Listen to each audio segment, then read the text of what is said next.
Hey everybody, welcome back to Music Theory Logic. My name's Andrew, and today I thought it'd be fun to do some flex editing.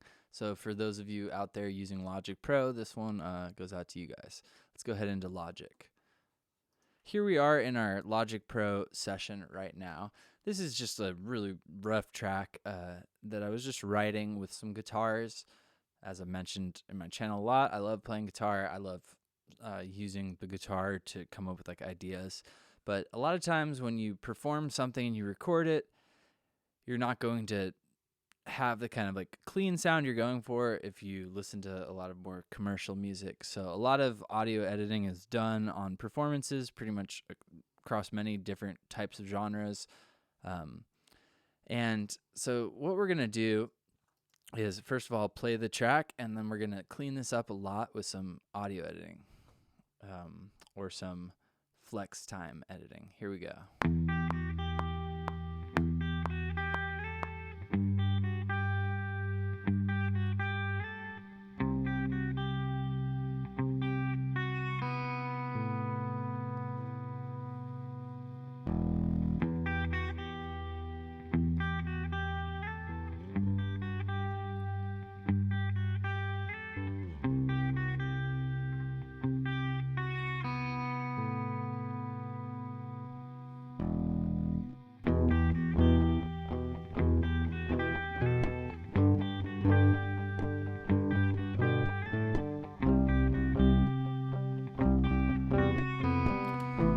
Cool. I'll stop it there. Again, it's not really that much going on, but it's also not the cleanest performance. So I was just gonna do this for fun, and I thought, why not show all of you out there that've been tuning into these videos. So here we are in flex time. Now there's a bunch of different modes. You can actually do pitch editing, although I don't do a lot of that. You can do a lot of monophonic slicing and stuff like that. I have it on automatic slice mode. Cool. And what basically happens is when you click, it's going to set a marker. So what I like to do is go in and set some of my main transients. Now the cool thing about the automatic mode is it helps us to hit the right moment.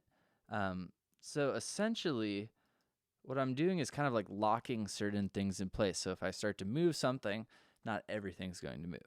That's the first step. Then we could use our grid as a reference. Essentially, these ones are supposed to be on the downbeat. So first of all, these are a little bit late. So I could really, I'll show you what this would be like if I like super clean it up. So I'm sort of manually quantizing it. We're really fixing the performance. Now, this isn't going to sound good in certain styles of music that are more like live oriented, but in the context of modern sort of commercial like pop music or any sort of electronic influenced music, I was going to try to build another rock step track. Link to my music below. I love a lot of in-your-face electronic music styles like dubstep and drum and bass, but I also love rock and roll, so I've been putting out quite a bit of tracks that I call rock step. So let's hear just the edits I did. Nice, already a lot cleaner. So essentially, you'll notice most playing that is done, it looks like, or most music's pattern based. So my phrasing here is the same. I'm changing the notes I'm playing in the bass.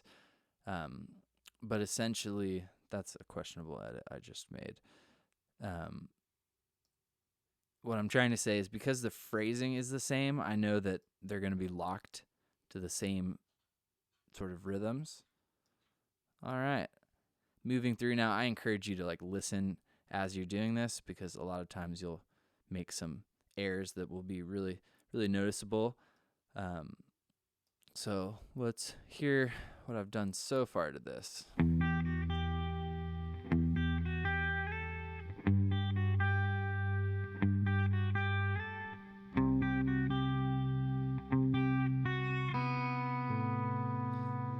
Cool. Let's mute our bass. Turn on our metronome.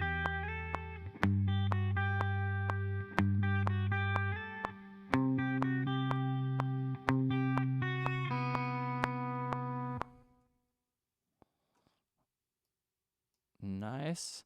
Sounds a lot cleaner to me. Let's keep going. Let's do the second half of this.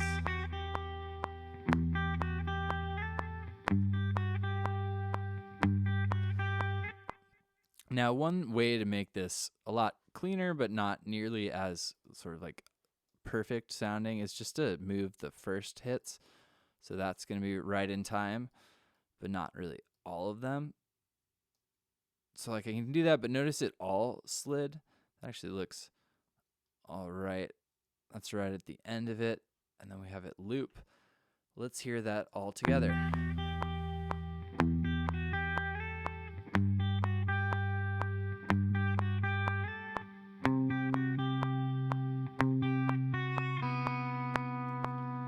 All right, there I could hear that this one was early.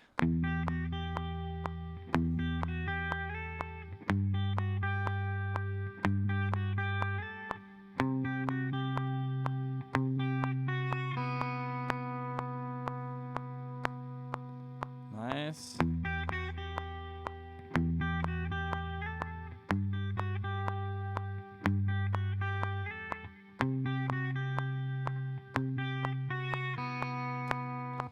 That one's a little ahead of time. Now, notice basically the second half of that, it's the same. I'm playing the same thing repeating, but this is me playing the whole full 8-bar section twice. So essentially, the what am I going to trying to say? The second half, I just snapped the first notes, so I didn't do like all of the hits that I did on this first half. So you'll notice that that has a slightly more human feel. Now let's showcase basically why that works and how it would sound good. For this, I'm just gonna turn on some standard, simple sort of drums. And first, let's see, we'll have this keep going. I'm gonna mute these sections. All right, so I'm gonna play it halfway through this. The first section, this is not flexed at all. Second section is flexed. You're gonna notice it fits a lot. You'll probably notice things that sound wrong here.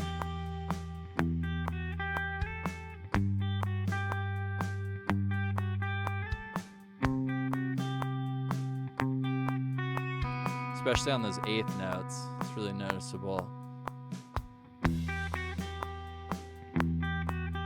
That one was early. All right, cool. So here comes our flexed portion. Listen to how much cleaner the same performance is.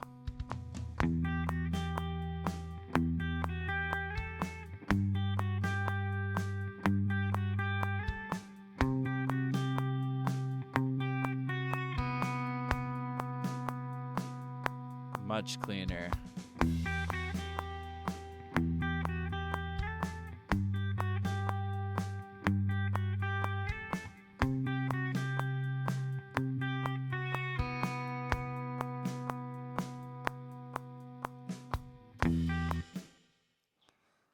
Very nice.